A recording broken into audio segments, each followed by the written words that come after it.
do we get most of the data from the plant itself?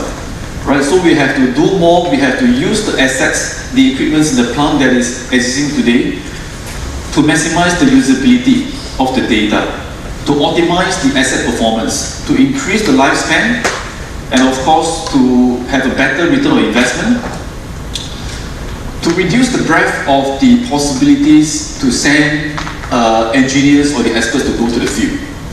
So primarily what we can do is that we want to embrace the remote access kind of services to facilitate the collaborations of the subject matter experts around the world virtually, and can support to perform the troubleshooting, the engineering and the maintenance services in the shortest possible time. And in the way, it can help to reduce or to eliminate the problems resolution time. And it can also moving from reactive to the proactive kind of the problem resolutions. So the secure remote services forms the critical foundation. So it serves as so-called the key pillars to build the security foundations to enable the building blocks, such as, for example, how well we can effectively perform the life cycle planning services for the equipment that we set in the plant. And how can we utilize the shortest possible time to do or deliver the maintenance services? And how do we do it effectively in a way whereby it will not cause any human hazards, human safety concern, and in a way it can be done in the very secure way.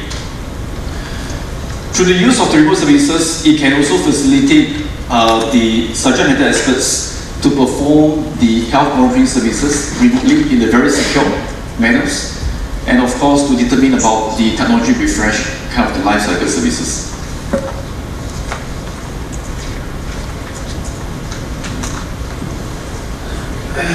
Okay, connecting to the right people to the specific devices. And there are so many different brands of the devices that we set in the plant today. And how do we facilitate the subject matter experts of all these different suppliers to gain access to the right desired services or the desired devices with the most privileged access control? So all this has to be taken into consideration as part of the cybersecurity design philosophy in the plant to facilitate the best mix of the collaborations. So as you can see in this particular chart over here, one is without the secure remote services versus the benefits of embracing the secure remote services. As you can see that the duration for the downtime of a particular critical operating asset has been tremendously reduced for the case of the secure remote services as versus to the other scenario. And so what it means is that you do not have to send engineers to go to the site, and that will also incur costs, safety for the humans, and of course longer time to react to the situations. So if we can do it remotely in a safe way, we can reduce the amount of the resolution time in the shortest possible way, and we can even contain and control all this kind of the testing information as a big data information for usabilities of the knowledge, kind of the sharing, and to sustain the business in the foreseeable futures as well.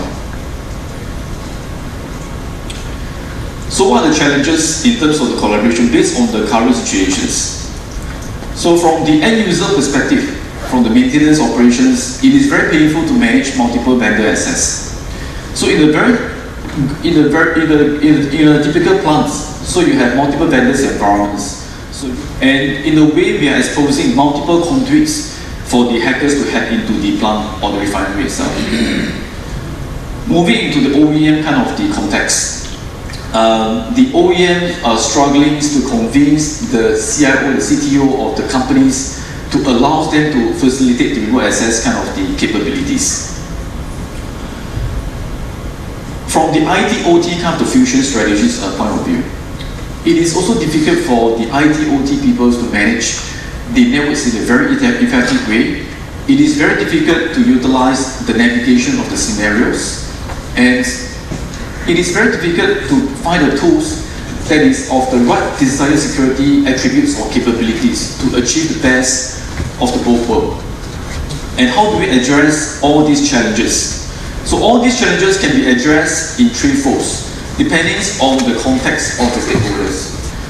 So from the end user's perspective, the pain point of the issues can be addressed through the use of the single remote access kind of the solutions to facilitate multiple stakeholders, vendors in this case, suppliers, the contractors, the employees, the customers, to have a single remote access conduit to gain access to all the multiple devices with the least privileges and in a fast and secure way.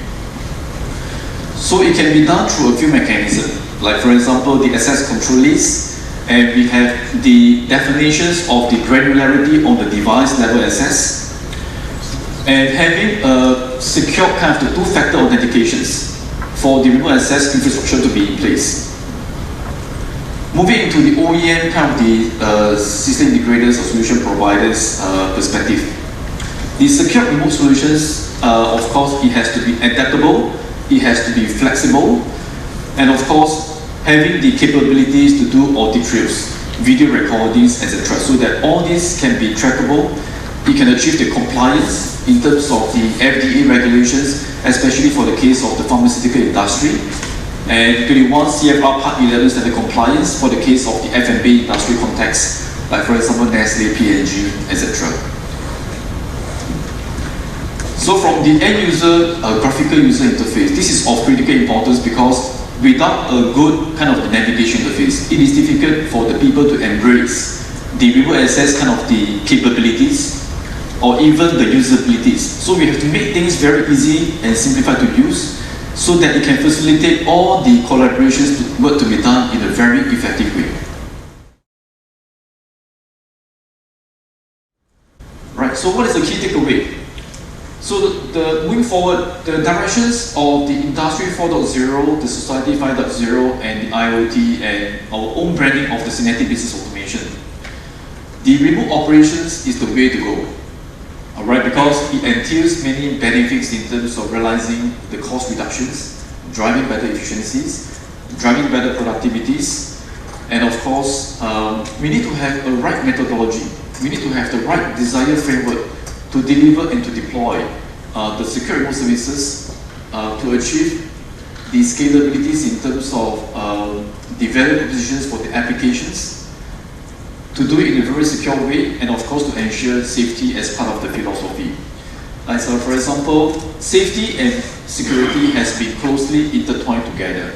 And for the case of the Nach, Nach has also released a paper in terms of the standardization for the amalgamations of the safety and security as part of the standards in the industry today. And likewise for IEC 62443, so this is the standards also mandated by the US governments alongside together with NIST. So all these kind of the committees are driving towards these kind of the revolutions to make sure that okay, security is the way to go, to lay the foundations, to achieve the values of the Industry 4.0, to make life better, to make the world better, and of course to do this differently. And you can see that how they have delivered the services in terms of the connectivity of all the remote sites back to the central locations, and how they're moving into the application cloud-based services, and how it transpires into kind of the value propositions for the companies. That entails a lot of these so-called the stories for many other end users communities to embrace. All these are some of the case studies that has enriched a lot of these values for the customers to be replicated based on the references that we have accumulated for the past, and the similar kind of the benefits can also be imparted for the rest of the end users communities also.